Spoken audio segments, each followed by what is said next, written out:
Bienvenue sur Africa Power News, la chaîne dédiée à l'actualité politique africaine. Oui, je pense que la France, les services de renseignement de la Fédération de Russie viennent de montrer ou d'alerter l'opinion africaine de ce que la France veut reprendre la main dans les pays où elle a perdu son influence. Et c'est malheureux. Cette affaire de Damiba qui ne cesse de couler des encres vient de montrer une deuxième phase, c'est-à-dire que la Russie montre à la face du monde que ce n'est pas seulement Paul Damiba qui est en question, qui est le seul cerveau de la préparation de cette prise de pouvoir au Burkina Faso qui heureusement a été avortée, qu'elle est plus sérieuse, voilà, déjouée. Et donc, et qu'il y a plus sérieux en la matière, surtout la France qui veut reprendre la main dans tous les pays sahéliens, c'est-à-dire qu'on n'aura plus l'AES, même si on va avoir l'AES, c'est la forme soumission à la France qu'on aura, et y compris la Centrafrique et le Madagascar. Centrafrique, pourquoi? Parce que la Centrafrique qui a commencé par s'ouvrir à la Russie, et dernièrement, c'est le Madagascar qui a fait aussi appel à la Russie pour que la Russie puisse alors intervenir dans sa sécurité, la protection du territoire. Je pense quand même que la France veut punir alors les mauvais élèves tout en changeant alors les têtes de leur gouvernement et ramener dans leur giron alors ces pays-là. Mais je pense quand même que c'est malheureux. Il va falloir que et les États cités, c'est-à-dire les pays de l'AES, le Madagascar et la Centrafrique, doivent alors tisser une relation diplomatique efficace de paix avec tous les pays. C'est-à-dire que quand il ne faudrait pas à la tête au chevet d'un président africain, tu vas voir sur ton passage tous les autres chefs d'État et tous les peuples africains, pour que ça ne se passe plus jamais. En fait, la France veut tirer alors ses profits de l'Afrique, et la France nous prend les Africains comme nous sommes au Moyen-Âge ou au temps des singes, où on peut venir alors nous imposer, faire de nous ce qu'elles veulent. Donc non, il va falloir que nos pays se donnent la main, et les populations de tout pays africain alors se donnent la main pour protéger alors surtout les chefs d'État des pays sahéliens, centrafricains et malgaches. Parce que si nous arrivons à les préserver des affres de violence de la France, je pense quand même que c'est l'Afrique qui va gagner.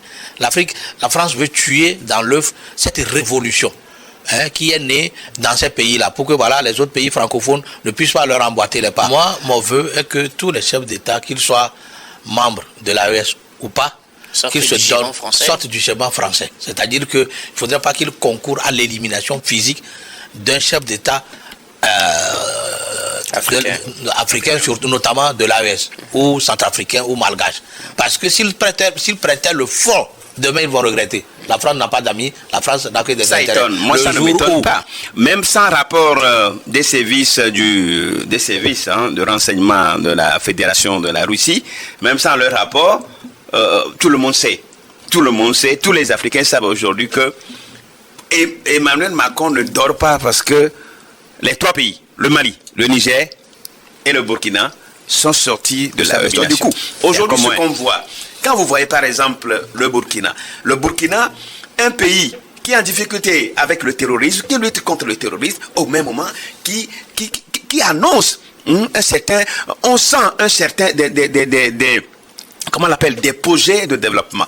Aujourd'hui, avec, quand vous prenez par exemple l'autoroute Ouagadougou, Bobo Dioulasso, parce que 400 km autoroute, 400 km, qu'un pays qui est en guerre contre le terrorisme. Plus de 2000 motos au fort de sécurité. On n'a jamais vu des choses comme ça. On a vu la France offrir des vélos, des bicyclettes au pays. Et des vélos et des bicyclettes au pays pour le renseignement. Alors qu'ici, nous parlons des motos, plus de 2000 motos pour les forces de sécurité. Donc quand vous voyez tout ça là, on sent quand même que dans les États de l'AES, il y a eu certain dynamisme. Il y a eu cette dynamique pour sortir définitivement de la France. Et la France fait tout selon les renseignements. Oui, donc il faut faire tout et tout pour que ces pays qui sont indésirables, ces pays qui sont jugés indésirables, c'est ça le terme. Ces pays qui sont jugés indésirables, il faut les faire sortir, il faut les éliminer. Et ça, je crois qu'on a mis tout ça conditionnel, puis c'est un rapport, on a mis tout ça conditionnel, mais au même moment, les services... Vous y croyez? Parce que c'est par là qu'il fallait commencer, Pasteur.